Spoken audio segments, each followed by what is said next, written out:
Hello दोस्तों, कैसे हो? आपका स्वागत है तिरपान स्टडी सेंटर में। आज जो हम करने जा रहे हैं सोशोलॉजी का टॉपिक। आज जो सोशोलॉजी के टॉपिक करेंगे वो कई मायने में बहुत इंपॉर्टेंट है। तो चलिए देखते हैं हमारा आज टॉपिक क्या है। बच्चों की समस्याएं। आखिर बच्चों की समस्या क्या है? सबसे बड़ा विडंबना हमारे देश का यही है कि बच्चों की बहुत तरह की जो है प्रावधान जो है नहीं दिया गया है। बहुत से जो है उनको साथ शोषण होता है। कहते हैं बच्चे जो है आदमी का पिता है, यानी बच्चा आदमी का पिता है और मनुष्य जीवन की संपूर्ण समस्याएं यानी मानव विकास की समस्याएं हैं। बचपन से निहित होती है और बचपन का प्रारंभिक विकास इस बात का निर्धारण करता है कि आज और आने वाले कल राष्ट्र का निर्माण आरंभिक अवस्थाएं में होती है। भारतीय संविधान में कुछ निश्चित सुरक्षाएं बच्चों को ही बचाए रखने तथा उनके विकास के लिए भी बनाए गए हैं, क्योंकि बच्चा आदमी है और आदमी ही पिता बनता है आगे चल के। अगर इन बच्चों की समस्याएं न देखा जाए तो ये बहुत बड़ी विडंबना हो जाएगी, क्योंकि बच्चे ही देश के भविष्य होते हैं और भविष्य ही कहते हैं सही सुचारू रूप से न चले तो जीवन में जो होगा सारे समस्याएं ही उत्पन्न होगी। कहते हैं दिन प्रतिदिन के जीवन में अपने देखा ही होगा कि बच्चे स्कूल जाते हैं, गणवेश पहनते हैं और इसी प्रकार वह जीवन को भी बिताते हैं। दूसरी ओर आपने यह भी देखा होगा कि बच्चे अर्ध नग्न अवस्था में गलियों कुछ कूड़ा करकट इकट्ठा करते हुए भी मिलते हैं। तो ये जो होते हैं आदिवासी क्षेत्र में होते हैं, चाहे अन्य जो है पिछड़े वर्गों में आपने देखा ही होगा कि बच्चों को पूरी तरह से व्यवस्था और जीवन का नहीं होता है और वो कूड़े करकट इकट्ठा करके अपने जीवन यापन कर रहे होते हैं। उनके माता पिता इन बच्चों को भोजन, कपड़े, शिक्षा के बारे में कुछ भी नहीं सोचते हैं और उनके सोच भी इनके प्रति कुछ भी नहीं रहता है। सीधा कारण यह है कि ये बच्चे उस परिवार से आते हैं जो गरीबी रेखा से नीचे हैं, यानी गरीबी रेखा से नीचे रहने वाले व्यक्तियों में ये सब जो है घटनाएं देखने को मिल सकता है। इन बच्चों के लिए शिक्षा की अपेक्षा भोजन ज़्यादा महत्वपूर्ण होता है, यानी 2 वक्त की रोटी प्राप्त करना इनके लिए अत्यंत महत्वपूर्ण होता है, चाहे उनको शिक्षा मिले चाहे न मिले। अपने आप को बनाए रखने के लिए उन्हें बड़ी सख्त लड़ाई लड़नी पड़ती है। ऐसा करके उन्हें अपने परिवार की सहायता देनी पड़ती है। यानी आपने कई क्षेत्रों में देखा होगा, इवन अगर आप बाहर जाकर देखोगे तो आपको कोई ना कोई बच्चा जो है कूड़ा का जो है थैला पकड़ के घूमता हुआ जरूर नजर आएगा। तो क्या आपने कभी पूछा है उससे कि क्या उसका जीवन कैसा है? आपने +2 में भी पढ़ा होगा, जो बच्चे CBSE से पढ़ते होंगे उसमें जो है लॉस्ट स्प्लिन चैप्टर इंग्लिश का, जिसमें वो सीमापुरी के बारे में पूरी स्टोरी बताई जाती है। तो वही कंडीशन आज जो है यहाँ देखने को मिल सकता है। आप कहीं भी जाकर देखो, आपको झोला चके हुए कोई ना कोई जो है एक बच्चा जो है गंदे रूप रंग में दिखेगा, जो कि कूड़ा करकट इकट्ठा कर रहा होगा। तो वो आपने कभी पूछना उससे कि वो स्कूल क्यों नहीं जाते हैं? तो उनका एक ही जवाब होगा, भाई पहले पेट भरेगा तभी तो स्कूल हम जाएंगे। पेट भरने की उनकी सुविधाएं नहीं होती है, क्योंकि वो जो है गरीबी रेखा से नीचे जीवन यापन कर रहे होते हैं और उनका माता पिता जो होते हैं कोई ना कोई गलत कंडीशनों में होते हैं, या तो वो शराब पीने वाले होते हैं या किसी रूप से वो अपाहिज होते हैं, जिसकी वजह से वो कार्य करने में सक्षम नहीं होते हैं। तो इन बच्चों को ही ये सारे कार्य करने पड़ते हैं। कई कई जगह पर तो ये भी देखा गया है कि बच्चों को किडनैप करके बड़े बड़े लोग जो है उनके हाथ पैर काट के उनसे भीख मंगवाते हैं। तो ये हमारी भारत के लिए बहुत बड़ी विडंबना और बहुत बड़ी समस्याएं हैं, जिस पे सरकार को गंभीरता दिखानी चाहिए और सख्ती से रूल रेगुलेशन को लागू भी करना चाहिए। देखा जाए तो निम्न भागों में इन बच्चों की समस्या के बारे में जानकारी ये बातें देते हैं। सबसे पहले हमारे समस्या आता है लड़कियों की समस्या है। हमारे समाज में लड़कियों के साथ भेदभाव पूर्ण व्यवहार किया जाता है। कहते हैं हम सभ्य समाज में रहते हुए भी हम देख सकते हैं कि लड़के लड़कियों में कितनी भेदभाव होती है और सबसे अधिक तो लड़कियों में भेदभाव को देखने को मिलेगा। एक लड़की होने के कारण उन्हें शिक्षा से अवसरों से वंचित कर दिया जाता है। उनका स्कूल में दाखिला ही नहीं होता है और स्कूल के बजाय वो घर से कामकाज में लगा दिया जाता है। अक्सर गांव में ऐसा देखने को मिलता है। इन बच्चियों को जो है स्कूल न भेजकर माँ को सहायक के रूप में काम करना पड़ता है। शादी के बाद एक गृहिणी के कार्य करने पड़ते हैं और वह पति के साथ भी घर के सभी कामकाज करते हैं। कहते हैं ये तो अगर आप गांव की बात बताया गया है तो आम है, लेकिन आपने देखा होगा कि शहरी समाज में भी अगर किसी लड़की के अगर सुविधा के रूप में उसको स्कूल चेंज करने की समस्या आती है तो वहाँ पर भी कहते हैं राजनीतिक खेल खेली जाती है। ये कोई बड़ी बात नहीं है, आम है। कहते हैं ये समस्याएं जो हमसे दूर नहीं हो सकती तो चलिए नहीं किया जा सकता, लेकिन जो समस्याएं आम है उन पे भी सरकार या हम आम इंसान नहीं गौर करते हैं। मैंने कई जगह देखा है, अगर मान लीजिए किसी बच्चे का स्कूल दूर है, ये शहर की बात बता रहा हूँ, कोई गांव की नहीं है, शहर की, जहाँ पढ़े लिखे समझदार व्यक्ति सब बड़े बड़े पढ़ा रहे होते हैं, शिक्षित होते हैं, उनकी कहानी ये है कि अगर कोई बच्चा अगर नज़दीकी स्कूल में एडमिशन कराना चाहेगा तो वो स्कूल को भी बांट देते हैं कि नहीं, आपका क्षेत्र आधार कार्ड वहाँ का है, आप वहीं ही बच्चों को एडमिशन कराइए, यहाँ कराने का आपका अधिकार नहीं है। ठीक है, जिस क्षेत्र में आप पढ़ते हो, चाहे उस स्कूल जिस मर्जी कंडीशन में हो, आपको वहीं ही पढ़ना पड़ेगा। ये लड़कियों के साथ भेदभाव, लड़कों के साथ भेदभाव होता है। तो ये बहुत बड़ी विडंबना है। कहते हैं ऐसे समाजों में अगर इस तरह का होगा तो कहते हैं छोटे समाजों के तो बात ही हम कुछ नहीं कर सकते हैं। तो ये सारी बातें शहरों में हो रहा है। अगर आप भी शहर में रहे होगे तो अगर आपको भी बच्चे का एडमिशन करवाना होगा तो देखना स्कूल में जाके वो क्या कहेंगे। पहला उनका विचारधारा सरकारी स्कूलों में यही होगा कि आप जिस क्षेत्र में रहते हो उसी के नज़दीकी ही पढ़ाई करवा लो, चाहे वो स्कूल में पढ़ाई अच्छे से हो चाहे न हो, आपको वहीं मरना है, वहीं जीना है आपको। तो ये बहुत बड़ी विडंबना है और बहुत बड़ी सरकार के लिए समस्या का स्रोत बन रहा है सभी बच्चों के लिए। हमारे समाज कई भागों में विश्वास है कि तरुण में प्रवेश करने से पहले लड़कियां का विवाह हो जाना चाहिए। तरुण का मतलब होता है यौवन अवस्था में प्रवेश करने से पहले लड़कियों के विवाह हो जाना ही माता पिता के लिए सही होता है। इस विश्वास से बाल विवाह को जो है प्रोत्साहन किया जाता है। बाल विवाह के कारण ये लड़कियां बहुत जल्दी माँ बन जाती है और मातृत्व की जुड़ी हुई भूमिकाएं कई समस्या पैदा खड़ी कर देती है। अब कहते हैं लड़कियों के जीवन की समस्या प्रतिदिन बढ़ता ही चला जा रहा है। हर कदम पे जो है इनको मुसीबत ने घेर रखा होता है, क्योंकि क्या करें, लोगों की जो है मानसिक दशा कभी सही हो ही नहीं रहा। जब तक जो है लोगों की मानसिक दशा सही नहीं होगा, इन बच्चियों का जीवन जो है दुश्वार ही होता रहेगा। कहते हैं एक विश्वास तो ग्रामीण भारत में और है कि स्त्रियों की जो है शिक्षा विवाह निश्चित करने में जटिल समस्या पैदा कर देती है। यानी जो लड़कियां शिक्षित है उनसे कोई भी विवाह करना पसंद नहीं करता है। इस कारण माता पिता अपनी लड़कियों को जो है विवाह शीघ्र कर देते हैं। गरीबी परिवार की लड़कियों को घर में केवल काम ही नहीं करना पड़ता, उन्हें बाल श्रमिक की तरह पगार भी कमानी पड़ती है। जो भी हो, इन विवाहित लड़कियों को आर्थिक दृष्टि से अपने मालिक के हाथों में शारीरिक शोषण भी सहन करना पड़ता है। आपने शहरों में भी देखा होगा, गांव की बात तो छोड़ दीजिए, शहरों में भी आपने देखा होगा कि माता पिता गरीब अवस्था में होते हैं, उनके बच्चे जो होते हैं बड़े बड़े कोठियों में जाके कार्य करते हैं और कोठियों में जो होते हैं वहाँ पर कई तरह के उनको शारीरिक शोषण का भी शिकार होना पड़ता है।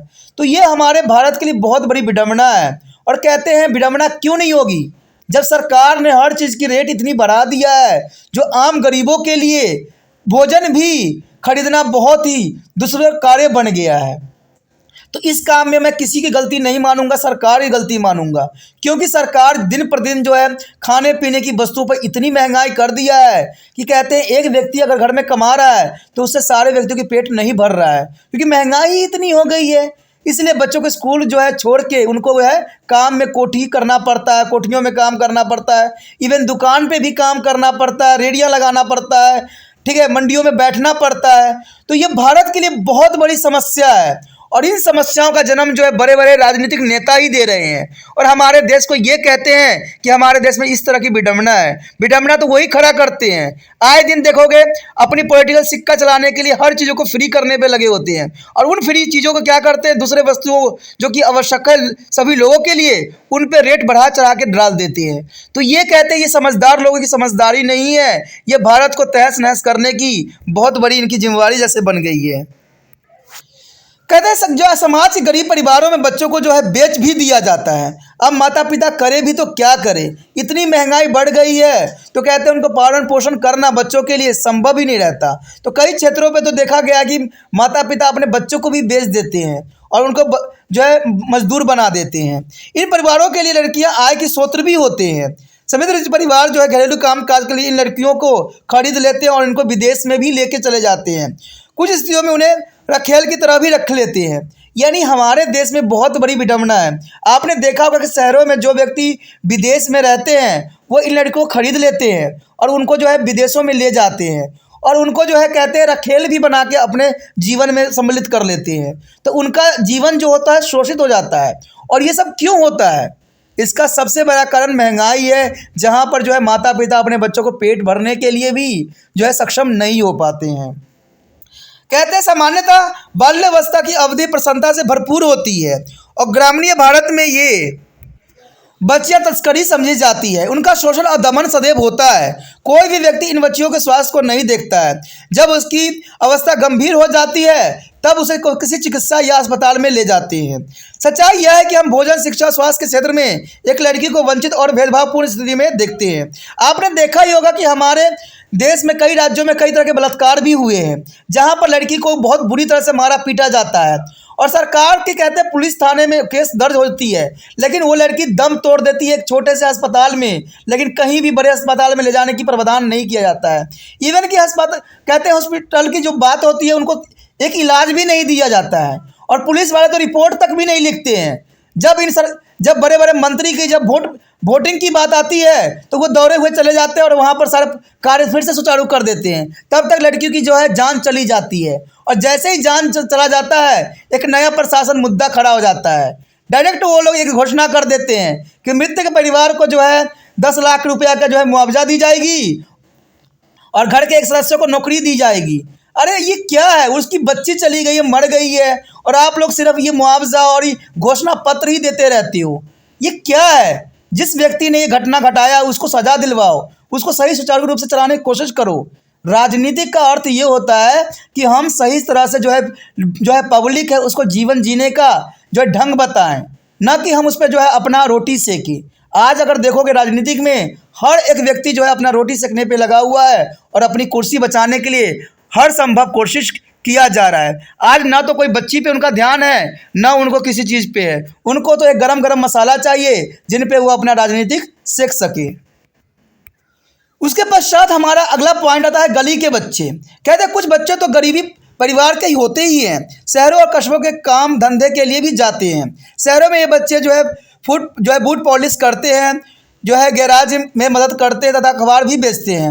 उन्हें कचरा इकट्ठा करने वाले काम भी करना पड़ता है जिसमें किसी भी पूंजी निवेश की आवश्यकता नहीं पड़ती है।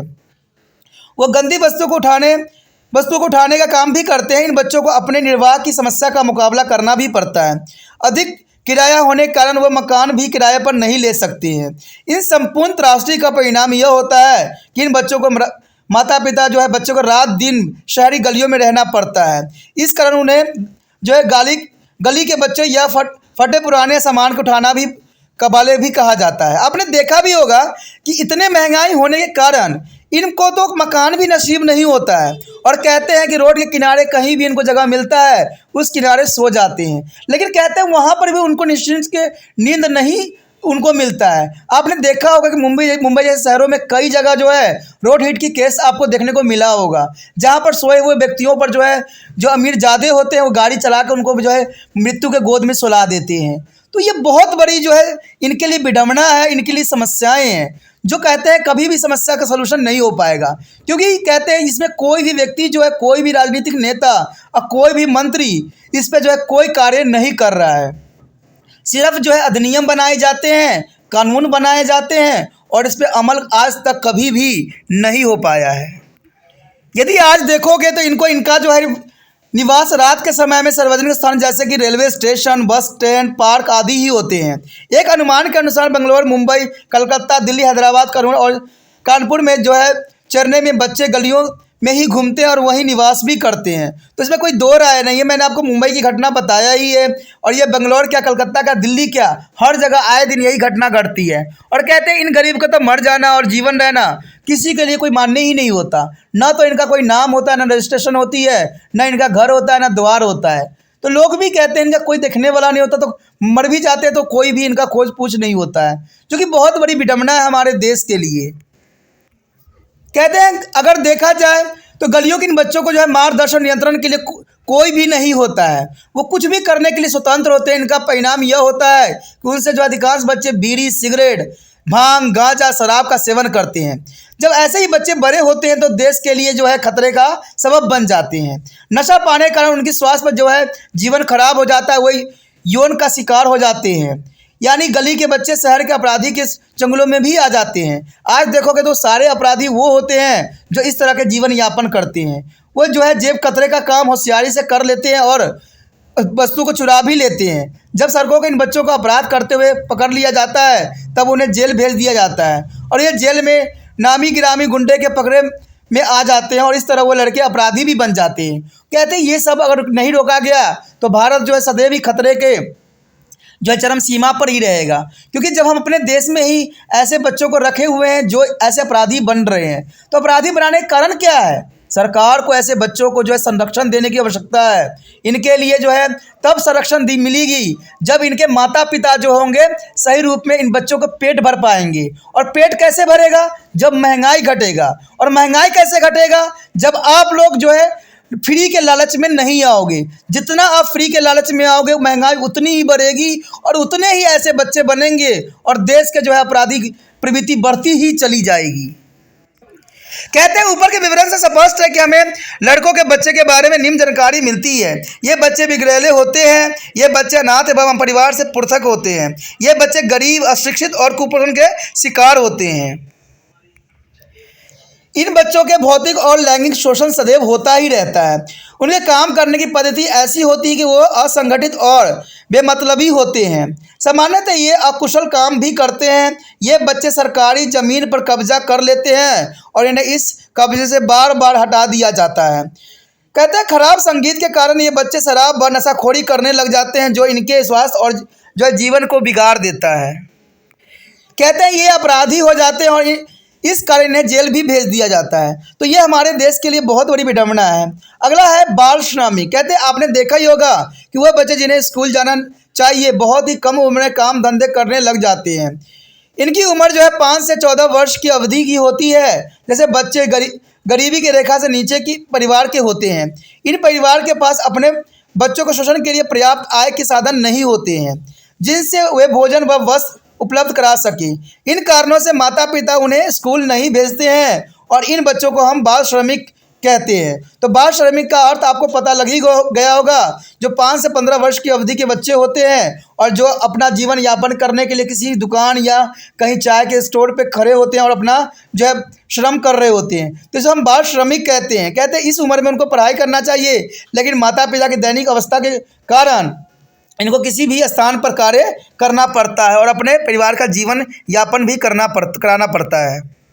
उसके पश्चात कहते हैं ये बाल श्रमिक कई जगह काम करते हैं, जैसे होटल, घरेलू नौकर की तरह जो है गलीचा उद्योग, रंगाई उद्योग, चूड़ी उद्योग, डबल रोटी उद्योग, बीड़ी उद्योग, पापड़ उद्योग, खान पटाखे का उद्योग, मोटर गैरेज इत्यादि में, यानी कहीं भी आप इन तरह के बच्चों को देख सकते हो। बाल श्रमिक होने के कारण ये इनमें गरीबी, अशिक्षित परिवार में काम करने बालों का जो अभाव, शोषण, दमन, माता पिता का अमानवीय व्यवहार, अधिक धन इकट्ठा करने की लालसा, माता पिता को कम आय, माता पिता के नियमित धंधे न होना, भूमिहीनता आदि, तो इन कारणों से जो है इनको बाल श्रमिक करने की आवश्यकता पड़ जाती है। कहते हैं बाल श्रमिकों को कई स्वास्थ्य संबंधी समस्या से भी जूझना पड़ता है। इसका कारण यह है कि वे गंदे दशाओं में काम करते हैं। वो कई बीमारियों के शिकार भी होते हैं, जैसे कि अस्थमा, तपेदिक, श्वास लेने से जुड़ी हुई बीमारियां, आँख, कान, त्वचा की बीमारियां और यौन संबंधी बीमारियां आदि। इन श्रमिकों की जो है दुर्घटना या मौत का मुकाबला भी करना पड़ता है। इन श्रमिकों को शारीरिक रूप से जो है प्रतिपीड़ित भी किया जाता है। यह श्रमिक इन तरह के शोषण से बचना चाहें तब भी वह बच नहीं सकते हैं। उनके साथ यौन संबंधी दुर्व्यवहार भी किया जाता है। यदि वो ऐसा नहीं करते हैं तो उन्हें अपने रोजगार से हाथ भी धोना पड़ता है।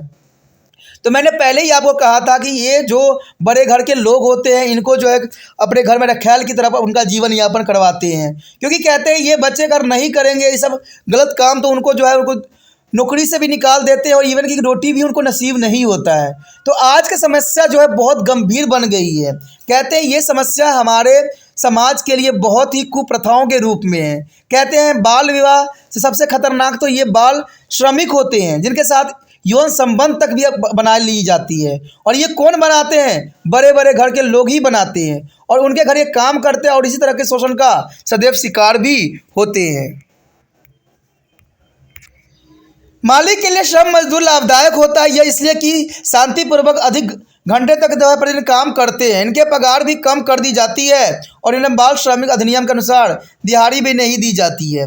भारत में जनसंख्या का 1/3 भाग जो श्रमिक का है 14 वर्ष से कम की उम्र के काम करते हैं।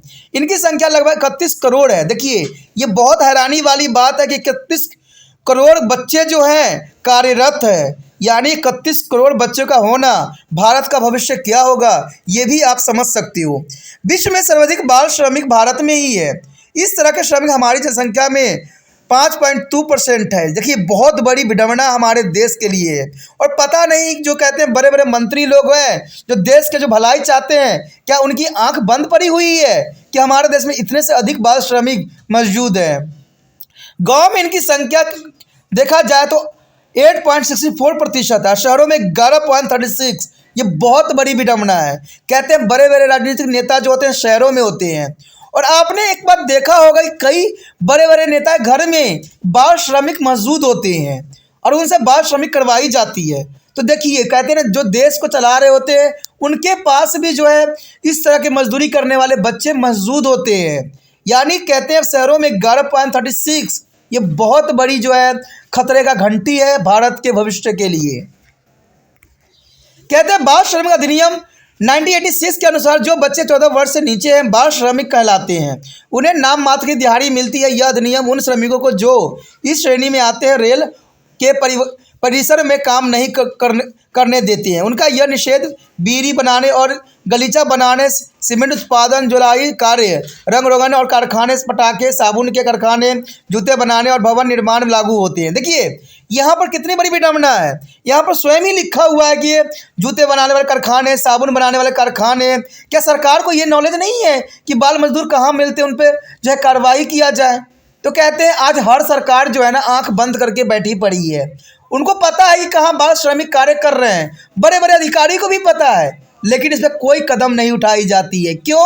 क्योंकि बड़े बड़े जो उद्योगपति होते हैं उनसे जो नेताओं को जो है इलेक्शन में अच्छे खासी मोटी रकम मिलती है, तो इसी वजह से वो लोग इन पे कार्रवाई करना नहीं चाहते हैं। अब देखिए यहाँ पर स्वयं ही लिखा हुआ है कि बीड़ी बनाने वाले कारखाने हो, गलीचे बनाने वाले हो, सीमेंट उत्पादन वाले क्षेत्र हो या पटाखा बनाने वाले हो, साबुन के कारखाने हो, इन सभी जगह है जो श्रमिक जो है बाल मजदूरों का रखा जाता है। इसी अधिनियम के अनुसार एक बाल श्रमिक को अधिनियम 6 घंटे तक काम करना निश्चित किया गया है। सबसे पहले बात देखिए सरकार को तो ये बात समझना चाहिए कि इन बच्चों से तो काम करवाना ही नहीं है। सबसे पहली बात तो वो बाल श्रमिक का जो है 6 घंटे निश्चित क्यों किया? जब हम कहते हैं कि ये अपराध है बाल श्रमिकों से काम करवाना, तो सरकार ने यह अधिनियम क्यों बनाया कि इनको 6 घंटा काम करना ही चाहिए। कहते हैं भारत का ये होना चाहिए संविधान कि कम से कम इन श्रमिक बच्चों को जो है नहीं होना चाहिए, इनको पहले शिक्षित करना चाहिए। कहते हैं दोस्तों ये भी बहुत बड़ी राजनीतिक एक चाल होती है। कहते हैं कि जितना अशिक्षित व्यक्ति रहेंगे सरकार पे उनको राज करना बहुत ही आसान हो जाएगा, क्योंकि शिक्षित आप रहोगे नहीं, आपको समझ रहेगी नहीं, सरकार जैसे करेगी आप आंख बंद करके विश्वास कर लोगे। तो ये भी सरकार का एक नीति है, यानी अपनी पॉलिटिकल जमाने के लिए एक नीति के अंतर्गत ये बात की जा रही है। अगर आपको पता ही होगा कि 5 से 14 वर्ष के बच्चों को जो है शिक्षा अनिवार्य है, लेकिन यहाँ पर यह कह रहा है कि जो बाल श्रमिक है उनको 6 घंटे ही काम जो है अधिनियम बनाई गई है। ऐसा क्यों अधिनियम बनाया गया? यानी बच्चों को काम करवाने के लिए सरकार प्रोत्साहित कर रही है। इसमें भी आधे घंटे का अवकाश दिया जाता है। और इस अधिनियम के अनुसार बाल श्रमिकों को जो है 7 बजे से 8 बजे तक काम करने की मनाही है। बताइए, सब सरकार खुद ही रूल रेगुलेशन बना रही है, खुद ही उस पर निषेध कर रही है, खुद ही जो है अधिनियम बना के काम के घंटे तय कर रही है।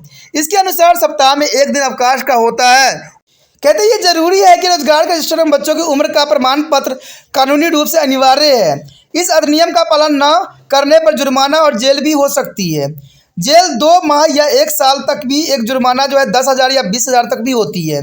अगर यह अपराध दूसरी बार किया जाए तो जेल जो है 6 माह से 2 साल तक भी हो सकती है। कहते हैं हमारे संविधान में हर तरह के रूल बनाई गई है, लेकिन ये रूल रेगुलेशन धरे का धरा ही रह गया है। कहते हैं ये बहुत ही इंपॉर्टेंट है कि सरकार जो अधिनियम बनाई है उसमें एनालाइज करने की आवश्यकता है। जब दूसरी तरफ सरकार ये कहती है कि जो बच्चे 5 से लेकर 14 वर्ष की उम्र के होते हैं उनको प्राथमिक शिक्षा देना अनिवार्य है, तो इसमें बाल मजदूरी करने के लिए उनको क्यों प्रोत्साहित किया जा रहा है? बाल मजदूरी नहीं होना चाहिए। बाल मजदूरी से क्या होता है, ये बच्चे पढ़ाई लिखाई छोड़ के जो है काम पे लग जाते हैं और ये सही शिक्षा प्राप्त नहीं कर पाते हैं, जो कि बहुत बड़ी विडंबना है भारत के लिए। अगला टॉपिक है महिलाओं की समस्याएं। कहते हैं आपके परिवार में कई जो नातेदार जैसे कि माँ, बहन और दादी माँ होगी। कहते हैं विवाह के बाद अपने आपको अन्य जो है नातेदारी भी होंगे, जैसे कि आपकी पत्नी, पुत्री। इन नातेदारी का आधार लिंग होता है। प्रत्येक समाज में स्त्री जनसंख्या का लगभग आधा भाग ही होता है। हमारे समाज में स्त्री पुरुष का अनुपात जो है 1951 की जनगणना के अनुसार जो है 929 है। इसका आशय यह है कि लिंग अनुपात संतुलित नहीं है। ये बहुत ही दुर्भाग्यपूर्ण है कि स्त्रियों के पुरुषों के बराबर सब जो है समानता नहीं मिलती है। इसको इनके जो है अधिकार से वंचित भी रखा जाता है। तो ये बहुत बड़ी विडंबना है कि भारत में जो है महिलाओं को कम जो है महत्वता दी जाती है, लेकिन कहते हैं महिलाओं से ही जो है तो संसार चलती है। अगर देखा जाए तो ये अनुपात भी बहुत कुछ बता देती है, जो पुरुष स्त्रियों के अनुपात के रूप में दर्शाई गई है। अगर 1000 पुरुषों के पीछे अगर 929 अगर महिलाएं हैं, तो आप समझ सकते हो कि बाकी जो पुरुष होंगे वो कहाँ जाएंगे। ठीक है, उनका किससे मैरिज होगा? तो 70 पुरुष तो ऐसे ही रह जाएंगे। तो ये बहुत बड़ी विडंबना है। कहते हैं महिलाओं की समस्या में ये समस्या बहुत ही गंभीर और जटिल है। स्त्रियां भारतीय परिवार और संस्कृति की रक्षा करती है। परिवार की पहली शिक्षा माँ है, यानी हमारे समाज में इन्हीं लक्ष्मी की तरह भी माना जाता है, और लक्ष्मी धन की देवी होती है। यह होते हुए भी व्यवहार में हम स्त्रियों को धन का जो उत्तराधिकारी नहीं देते हैं, और न ही इन्हें किसी प्रकार की संपत्ति भी दी जाती है। ये बहुत बड़ी विडंबना हमारे देश की है। यह भी कहा जाता है कि यहाँ नारी की पूजा होती है, वहाँ देवताओं का निवास होता है। व्यवहारिक तौर पर देखा जाए तो स्त्री यातना हिंसा की सदैव शिकार होती ही रहती है। कहते हैं जो हमारे समाज की विचारधारा है हमेशा उसके विपरीत होता है। ये बहुत बड़ी विडंबना है उन स्त्रियों के लिए जो अपना जीवन सादगी के रूप में जीना चाहती है। देखिए, इसी बात के आधार पर हम कह सकते हैं कि निम्न भागों में स्त्रियों की समस्याओं का विश्लेषण कर सकते हैं। तो विश्लेषण करने के लिए हम देखते हैं पहला जो पॉइंट है क्या है। हमारा पहली बात तो यही आता है लैंगिक भेदभाव। कहते हैं लिंग एक प्राकृतिक वस्तु है, यानी लिंग जो है हमने स्वयं ही नहीं बना रखे होते हैं, हमें परमात्मा बना के जो है भेजता है। परिवार की निरंतरता के लिए वंश क्रम और उत्तराधिकारी के लिए पुरुष एवं स्त्री दोनों लिंगों की महत्ता सामान्य ही होती है। लेकिन यह बहुत दुर्भाग्यपूर्ण है कि हमारे समाज में लिंग को लेकर सदैव भेदभाव रहता ही रहता है। हमारे देश में कुछ आदिवासी समूह को छोड़कर पितृवंशी परिवार भी है। पितृवंशी समाज में वंशाक्रम गोत्र उत्तराधिकारी जो है पितृवंशी ही होते हैं। इस तरह के परिवार में पुत्र परिवार को लेकर एक पीढ़ी से दूसरे पीढ़ी तक चलता है। लेकिन जब एक आदमी विधुर बन जाता है तब उसे कुछ भी नहीं खोना पड़ता है। तो कहते हैं हमारे समाज में देखा जाए तो लिंग भेदभाव जो है बहुत बड़ी गंभीर समस्या बना के खड़ी कर दी है। कहते हैं आज देखा जाए तो मातृवंशी परिवार जो है कुछ ही जनजाति में देखने को मिलेगा, लेकिन कहते हैं सभ्य लोगों में पितृवंशी परिवार ही आपको देखने को मिलता है। उसके पश्चात है घरेलू हिंसा। कहते हैं जब एक आदमी और एक स्त्री पति एवं पत्नी की तरह बच्चों का प्रजनन करने के लिए एक हो जाते हैं, तब वो एक परिवार की नींव डालते हैं। वो बहुत ही दुर्भाग्यपूर्ण है कि बहुसंख्यक स्त्रियों को घरेलू हिंसा का मुकाबला करना पड़ता है। घरेलू हिंसा को शोषण, मारपीट, जहर देना, डुबो देना आदि से देखने से मिलता है। घरेलू हिंसा केवल ग्रामीण क्षेत्र में नहीं, यह शहरी क्षेत्र में भी पर्याप्त मात्रा में उपलब्ध है। यह केवल अनुसूचित जाति और जनजाति और अन्य पिछड़े वर्गों में ही देखने को नहीं मिलती है, अतः इसका जो है प्रचलन शहर एवं उच्च जाति में भी देखने को मिल सकता है। इस भांति घरेलू हिंसा जाति, धर्म और जो है क्षेत्र से ऊपर है। कहते हैं मानव विकास रिपोर्ट 1995 के अनुसार विवाहित स्त्रियों में 2/3 को है घरेलू हिंसा का सामना करना पड़ता है, यानी 2/3 स्त्रियों को जो है घरेलू हिंसा का सामना करना पड़ता है। कहते हैं यूनेस्को की जो रिपोर्ट है 2002 के अनुसार घरेलू हिंसा और भी ज़्यादा है। भारत में घरेलू हिंसा में जो है 1989 से लेकर 1999 तक 2.78% वृद्धि हुई है। यानी देखा जाए कि जैसे जैसे लोग विकसित होते चले जा रहे हैं वैसे वैसे जो है और अनपढ़ता का शिकार भी होते चले जा रहे हैं। तभी तो देखा जाए कि 1999 यानी 2000 के आसपास 2.78% हुई है। तो इसका मतलब है कि लोग जहाँ पर समझदार होना चाहिए वहाँ पर वो अनपढ़ता की तरह व्यवहार कर रहे हैं। हमारे समाज में हमेशा से घरेलू हिंसा रही है। हाल में घरेलू हिंसा में वृद्धि का कारण जो है उपभोक्ता वस्तुओं की खपत और उसे घरेलू हिंसा बढ़ जाती है। इस हिंसा जो है स्त्रियों को बचने के लिए हमें प्रभावशाली अधिनियम बनाने चाहिए। हमारी सरकार ने घरेलू हिंसा बचाने के लिए कानून भी कई तरह के बना रखे हैं, लेकिन महिलाओं को संगठन बिल का विरोध कर रहे हैं। उसके पश्चात आता है दहेज। कहते हैं ये भी जो है स्त्रियों के लिए बहुत बड़ी समस्या खड़ी कर दिया है। जब विवाह की चर्चा होती है तब अपने आप घर या पड़ोस में दहेज के बारे में सुना ही होगा। दहेज वो नगद धन या वस्तु है जो लड़कियों का पिता वर पक्ष को देता है। पिछले दिनों में दहेज उच्च जाति में प्रचलित थी। आजकल दहेज की मांग समाज में सभी और बढ़ रही है। आधुनिक शिक्षा ने दहेज की दर को और अधिक बढ़ा दिया है। कहते हैं इसका बढ़ाने का श्रेय भी कई हद तक रहता है सरकार के ही पास है। आप पूछोगे कैसे? आज कहते हैं सरकारी नौकरी में जो बंदे होते हैं उनका जो है दहेज की मांग सर से ऊपर होता है, और जो सिंपल होते हैं उनका मांग कम होता है। तो देखा जाए आज जो भी नौजवान है वो जो है नौकरी प्राप्त करना चाहते हैं और दहेज में जो है अपने घर को भरना चाहते हैं। लड़का जितना अधिक शिक्षित होगा उतनी ही अधिक दहेज की मांग होगी। दहेज की मांग में स्त्री का भाग लेना बहुत ही अधिक दुर्भाग्यपूर्ण है। आप दहेज देना बुरा नहीं माना जाता है, लेकिन परंतु जबरदस्ती से दहेज लेना ये सदैव ही गलत ही माना जाएगा।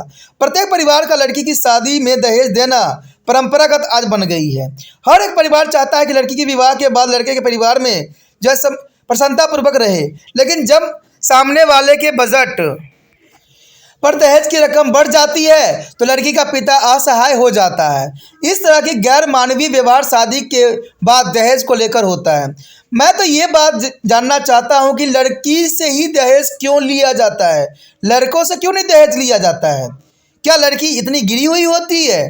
कहते हैं लड़की को इतना बड़ा दर्जा मिलता है फिर भी ये ऐसा क्यों दुराचार होता है? कहते हैं ये हमारे देश की बड़ी विडंबना है, और उससे अधिक विडंबना ये है कि हमारे देश में 4215 मृत्यु दहेज के कारण जो है 1986 में हुई थी। यानी देखो कितनी बड़ी आंकड़ा है, 4215 जो है मृत्यु इसलिए लड़कियों को हुई क्योंकि वो दहेज के कारण हुआ। ये बहुत बड़ी आंकड़ा है, जो कि 1919 में ये दहेज की हत्या की संख्या बढ़कर 6699 हो गई है, और आज आधुनिक युग में इससे भी अधिक बढ़ गई है। ये दुर्भाग्यपूर्ण है कि 7000 विवाहित स्त्रियां प्रति वर्ष दहेज के कारण मृत्यु से प्राप्त होती है, और ये कहते हैं सरकार के लिए आंख खोलने के लिए पर्याप्त है कि इतनी लड़कियां अगर मर रही है एक दहेज के लिए, तो दहेज पर जो है सख्त कार्यक्रम बनाने की आवश्यकता है, और जो व्यक्ति दहेज में लिप्त है उसको सजा देने के लिए प्रावधान भी होनी चाहिए। और मैं ये गलत भी बोल रहा हूँ, क्योंकि कहते हैं हमारे समाज में हमारे राजनीतिक नेता ने हर चीज़ का रूल रेगुलेशन बना रखा है, लेकिन कहते हैं कि इसका अमल कभी भी नहीं हुआ है। इस तरह के गैर कानूनी और मानवीय व्यवहार हमारी सरकार जानती है कि समाज में बराबर चलते रहते हैं। सरकार ने दहेज जो है निषेध अधिनियम 1976 में बनाया भी था। मैंने पहले ही कहा कि ये बात मेरे लिए गलत ही है, क्योंकि सरकार ऐसा कौन सा रूल है जो नहीं बना रखी है, लेकिन उस पर चलना सरकार के लिए सही मान्य नहीं मानी जाती है। इस अधिनियम के अनुसार दहेज लेना और देना ही दोनों ही दंडनीय अपराध माने गए हैं। जब अधिनियम लागू हो गया तब कुछ लोग जो है दहेज लेने में देने वाले थे उन्हें दंड दिया गया, लेकिन इससे दहेज समाप्त नहीं हुआ। हाल के वर्षों में धन की लालसा के कारण तथा धन के उपभोग के लिए दहेज की मांग बढ़ती ही चली जा रही है, और यह प्रथा अधिक जटिल और शोषण युक्त हो रही है। कहते हैं जब रूल रेगुलेशन ढीला पड़ जाता है ना सरकार की, तो लोगों की मनमानी भी चलने लग जाती है। कहते हैं दहेज किस लिए? कहते हैं लड़कियां तो दूसरे घर में जाके घर को स्वर्ग बनाती है, पूरे सुख शांति रखती है। लड़कियों के लिए काम निश्चित नहीं किया जाता, वो तो घर में प्रवेश करते ही उनका जो है सारे कार्य निर्धारित हो जाती है, और घर को जो है इतना संवारने की कोशिश करती है। फिर दहेज किस लिए? ये बहुत बड़ी हमारी समाज की विडंबना है, और आज जो है नवयुवक के बाद समझने की ज़रूरत है कि आप जब भी मैरिज करो किसी से दहेज न लो, यही सबसे बड़ी आपके लिए शिक्षित होने का प्रमाण होगा। लेकिन देखा जाए तो आज शिक्षित वर्ग के लोग ही धन की मांग करते हैं। मैंने बहुत से लड़कों को देखा है कि वो पढ़ाई लिखाई इसलिए करते हैं कि उनको एक सरकारी नौकरी मिल जाए, और जैसे ही सरकारी नौकरी मिल जाता है वो दहेज की मांग जो है जहां 1 लाख करते हैं वहां 10 लाख पे आ जाते हैं। तो ये बहुत बड़ी विडंबना है। आज पढ़े लिखे लोग ही ये सारे जो है अपराध को जो है अंजाम देते हैं, तो ये बड़ी दुर्भाग्यपूर्ण बात आ जाती है। उसके पश्चात हमारे समक्ष है शोषण गरीब। देखिए शोषण, गरीबी और सामाजिक आर्थिक शोषण के कारण स्त्रियां कठिनाई में आ गई है। उत्तराधिकारी संपत्ति के अधित्व और वस्तुओं की बनावट को लेकर स्त्रियों का शोषण होने लग गया है। स्त्री अपने पति की संपत्ति को बेच नहीं सकती है। जब वह विधवा हो जाती है तब पति के भाई उसे केवल भोजन देता है, तब पति की संपत्ति में विधवा हिस्सा मांगती है, तब उन्हें भला बुरा भी कहा जाता है।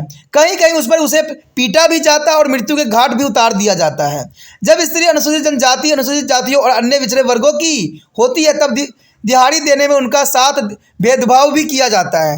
एक ही प्रकार के काम की दिहाड़ी के लिए अलग अलग दिहाड़ी दी जाती है। ये कहते हैं ये सिर्फ गाँव में नहीं होता है या पिछड़े वर्गों के साथ नहीं होता है, आप शहर में भी चले जाएँ। कहते हैं उसी कार्य के लिए लड़कों को जो है अगर 10,000 तनख्वाह दिया जा रहा है तो लड़कियों को 3,000 तनख्वाह में रखा जाता है। और ये बड़े बड़े फैक्ट्रियों में देखने को आपको मिलेगा। हर क्षेत्र में यही भेदभाव आपको देखने को मिलेगा। इवन सभ्य समझने वाले जो शहरी नागरिक शहरी लोग होते हैं वो भी इस कृत्य कार्य में सम्मिलित होते हैं।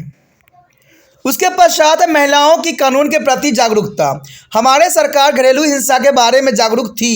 लैंगिक भेदभाव और स्त्रियों के शोषण के लिए भी वह जानकार है। ब्रिटिश शासन काल में जो 1829 में सती प्रथा निषेध अधिनियम बना दिया गया था। ये गुलाम प्रथा थी और 1849 इसमें वर्जित भी हो गई थी। बाल विवाह पर जो है 1929 में निषेध भी हो गया था और विधवा पुण्य विवाह को जो 1856 में आरंभ भी कर दी गई थी, जो कि बहुत अच्छा भी था। लेकिन कानून तो है सिर्फ दिखाने के लिए होता है। स्वतंत्रता के बाद विशेष जो है विवाह अधिनियम 1954, हिंदू विवाह अधिनियम 1955 और हिंदू उत्तराधिकारी अधिनियम 1956 जो है और भ्रूण हत्या निषेध अधिनियम 1971 और दहेज निरोध कानून जो है 1976 महिलाओं की स्थिति को सुधारने के लिए चालू किया गया था। हिंदू विवाह अधिनियम 1955 और हिंदू, सिख, वैद्य और जैन पर भी लागू होता है। यह अधिनियम अंतरजातीय विवाह को भी स्वीकृति देता है। तो कहते हैं, मैंने पहले ही कहा था कि हमारे समाज में हर तरह के जो है रूल रेगुलेशन बने हुए हैं, लेकिन इस रूल रेगुलेशन पे जो है सख्ती से कार्य नहीं होता है। कहते हैं सख्ती से कार्य करने से कुछ भी नहीं होने वाला है। जब तक आम बंदा, आम गरीब, आम लोग ये बात नहीं समझेंगे कि ये सब चीज़ें जो होती है गलत होती है, ठीक है, तब तक जो है सरकार भी कुछ नहीं कर सकती है। सरकार क्या करेगी? सरकार हर जगह थोड़ी उपस्थित होती है। कहते हैं जब तक इंसान स्वयं ही समझदार नहीं होगी, जब तक वो खुद ही शिक्षित नहीं होंगे, वास्तविक शिक्षिता। आज शिक्षा सिर्फ लोग अपने कामयाबी के लिए पढ़ रहे हैं, ज्ञान के लिए कोई नहीं पढ़ रहा है। तो जो बच्चा ज्ञान के लिए पढ़ रहा है उसी को ये सब बातों जो है सही तरह से समझ में भी आएगी। कहते हैं हिंदू उत्तराधिकारी अधिनियम 1956 के अनुसार लड़कियों को भी उत्तराधिकारी का अधिकार देना है। 1976 में बने दहेज निरोध कानून के अनुसार जुर्माना और दंड दोनों ही दिए जाते हैं। 18 वर्ष से पूर्व लड़की का विवाह दंडनीय अपराध भी माना गया है। सर्वोच्च न्यायालय के काम के स्थान पर लैंगिक परेशानी भी बंद कर दिया गया है। हमारे देश में अधिकांश स्त्रियों को इस बात का भी ज्ञान नहीं है कि इन अधिनियम को क्या उद्देश्य है। ऐसी जो है स्त्री कुछ अधिनियम को जानती है, लेकिन उनकी पहुँच केवल जो है उत्तराधिकारी तक ही रह जाता है। तो यही बात है कि हमारे देश में सबसे बड़ी बात है कि इस लोग शिक्षा भी नहीं दी जाती है, और शिक्षा भी है तो वो भी लड़खड़ा चुकी है। आज मैंने पहले भी कह चुका हूँ, जो 10वीं क्लास के बच्चे होते हैं उनको भी आज पत्र लिखने नहीं आता है, और कहते हैं पढ़ने तो आता ही नहीं है। तो कहते हैं शिक्षा सिर्फ अब आज नाम मात्र का ही है। बड़े बड़े जो स्कूल होते हैं उन्हीं में अच्छी शिक्षा दी जा रही है, और जो सरकारी स्कूल में कई जगहों पे शिक्षा जो है नाम मात्र का ही होता है, क्योंकि सरकार इस पर ध्यान बिल्कुल ही नहीं देती है। सरकार स्कूल खोल देती है सरकारी स्कूल और अपना आँख बंद कर लेती है। कभी ये नहीं होती कि जाकर हम देखें स्कूल में बच्चों को सुध ले कि बच्चों को क्या आता है, बच्चों से क्वेश्चन पूछें कि बच्चों को समझ है कि नहीं अपने क्लासों का। लेकिन सरकार ऐसा कोई कदम नहीं उठाती है। सरकार को तो अपने सीट को बचाना होता है और सीट के लिए जितना हो सके राजनीति करना होता है। उसके पश्चात हमारा अगला टॉपिक है अन्य पिछड़े वर्गों की समस्या है। क्या आप यह जानते हैं कि अन्य पिछड़े वर्ग कौन से हैं? हमारी जाति व्यवस्था में जाति जो है सभी जातियों एक सामान्य नहीं है। हमारे यहाँ कई जातियाँ हैं जो जातियों के मध्य भी आती है, अर्थात वह उच्च जाति व निम्न जाति के बीच में आती है। कई जातियों के जो है परंपरागत व्यवसाय भी होते हैं, वह उच्च जाति की अपनी सेवाएँ भी देते थे। इन्हें जब जो है जजमानी व्यवस्था भी कहते थे। इन जातियों की जो है कृषक जाति भी कहते थे और कारीगर भी कहते थे, इत्यादि नाम से भी जाने जाते थे। ये जातियां जिनकी स्थिति उच्च जातियों से निम्न थे, निम्न जाति से ऊपर थी, कहते अन्य पिछड़े जातियां कहलाते हैं।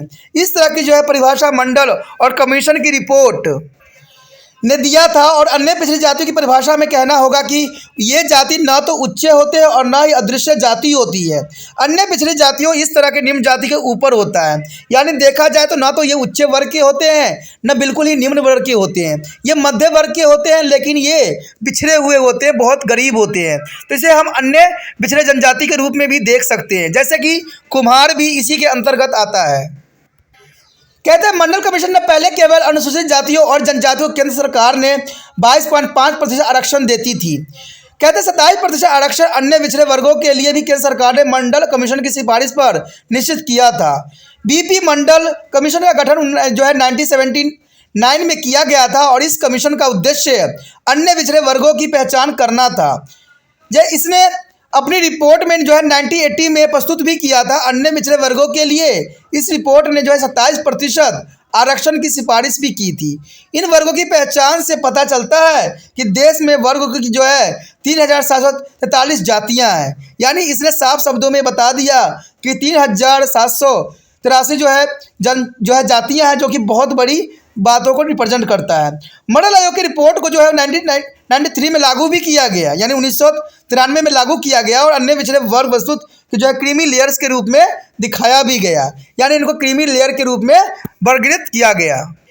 कहते हैं अगर देखा जाए 1999 में वाजपेयी सरकार ने अन्य पिछड़े वर्गों की जातियों में 127 जातियों और जोड़ दिया। इस तरह अब इस वर्ग की जातियों की संख्या जो है 3920 हो गई।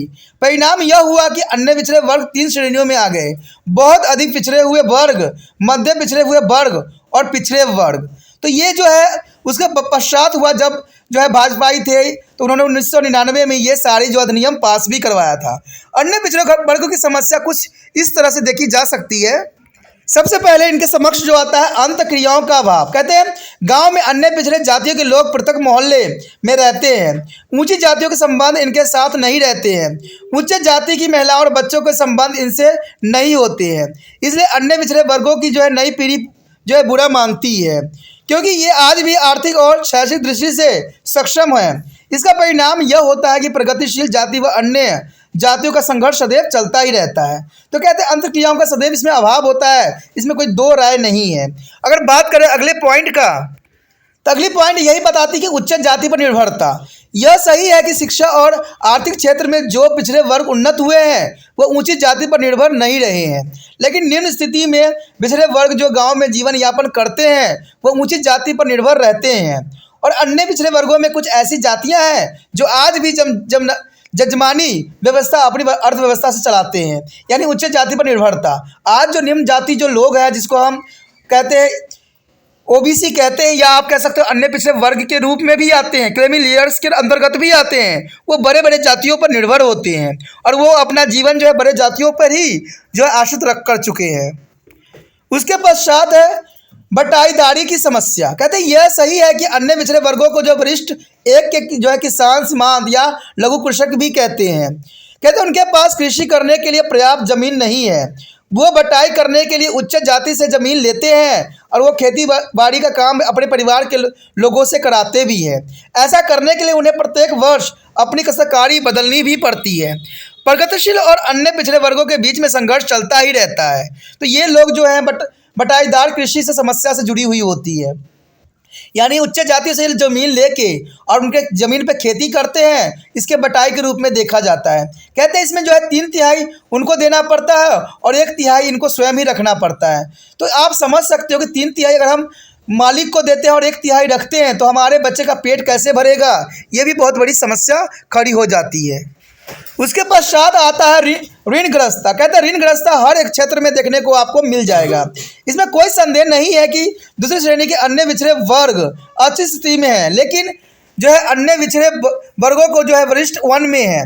कहते हैं गरीब है, वो अपने परिवार का भरण पोषण दिहाड़ी एवं थोड़ी बहुत ज़मीन जो उसके पास है उससे ही करते हैं। ये स्वाभाविक है कि वह ऐसी स्थिति में नहीं है कि अपनी आय से अपना जो है भरण पोषण कर सके।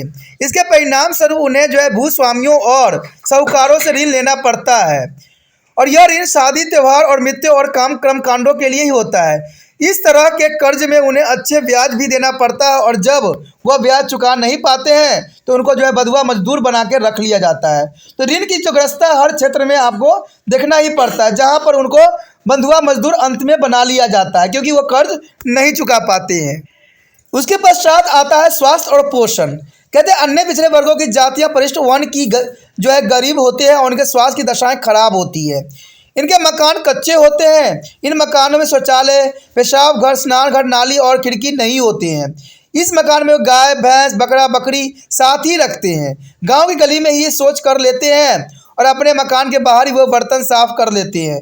न तो उनके कुएं साफ होते हैं और न ही हैंडपम्प। इस तरह के जो है स्वास्थ्यकारी पर्यावरण उसके स्वास्थ्य के जो है खराब कर देती है, क्योंकि वो आर्थिक दृष्टि से अच्छे नहीं हो सकते हैं। इसलिए वे अपने शरीर का जो है शोषण नहीं कर सकते हैं। कई जो है लोग गरीबी की रेखा से नीचे भी जीवन यापन कर रहे हैं। तो अन्य पिछड़े वर्ग की जो दशा है वो भी जो है जनजाति की तरह ही होती है, इसलिए सरकार इनको कई तरह के आरक्षण भी दी गई है। तो इसी के साथ हमारा ये चैप्टर जो है ख़त्म हो जाता है, जो कि अत्यंत महत्वपूर्ण था। इस चैप्टर में जो है महिलाओं और जो है बाल मजदूरों के विषय में विस्तार पूर्वक जाना, जो कि अत्यंत महत्वपूर्ण था।